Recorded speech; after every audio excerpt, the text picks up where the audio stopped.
நண்பர்கள் அனைவருக்கும் வணக்கம். இன்னைக்கு நம்ம இந்த வீடியோல 12ஆம் வகுப்பு பொதுத் தேர்வு முடிவுகள் குறித்து தகவல் வெளியாகியுள்ளது. சோ அதை பத்தி தான் இப்ப நம்ம பார்க்க போறோம்.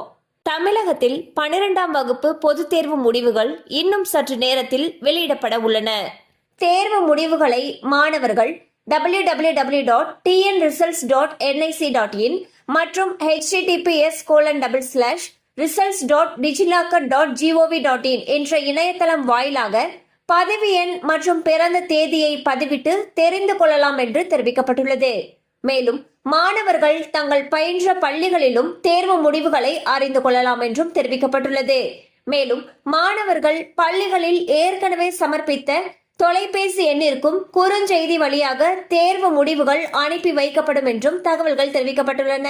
சோ பாத்தீங்கன்னா மே 8ஆம் தேதி +2 தேர்வு முடிவுகள் வெளியிடுறதுக்கு இருக்காங்க. அந்த வகையில் தேர்வு முடிவுகளை மாணவர்கள் tnresults.nic.in அப்படிங்கிற இணையதளத்துல போய் பார்க்கலாம், அல்லது results.digilocker.gov.in அப்படிங்கிற இணையதளத்திலேயோ அவங்களுடைய தேர்வு முடிவுகளை தெரிந்து கொள்ளலாம்னு சொல்லியிருக்காங்க. ஸோ ரிசல்ட்ஸ் பார்க்கறதுக்கு கொடுத்துருக்கிற லிங்கை கிளிக் பண்ணணும். கிளிக் பண்ணிட்டு உங்களுடைய ரெஜிஸ்டர் நம்பர் மற்றும் பிறந்த தேதியை பதிவிட்டீங்க அப்படின்னா உங்களுடைய தேர்வு முடிவுகளை தெரிந்து கொள்ளலாம். அது மட்டும் இல்லாம உங்க ஸ்கூல்ல ஏற்கனவே கொடுத்திருந்திருப்பீங்க இல்லையா தொலைபேசி எண், அந்த தொலைபேசி எண்ணுக்கு SMS வாயிலாக தேர்வு முடிவுகள் அனுப்பி வைக்கப்படும் என்றும் தெரிவிக்கப்பட்டிருக்கு. கண்டிப்பா அந்த அப்டேட் உங்களுக்கு பயனுள்ளதா இருந்திருக்கும் நம்புறோம். மேலும் இது போல அப்டேட்ஸ் உங்களை உடனே ரீச் ஆகணும்னு நினைச்சீங்கன்னா நம்ம சேனலோட தொடர்ந்து இணைந்திருங்கள். தேங்க்யூ ஃபார் வாட்சிங்.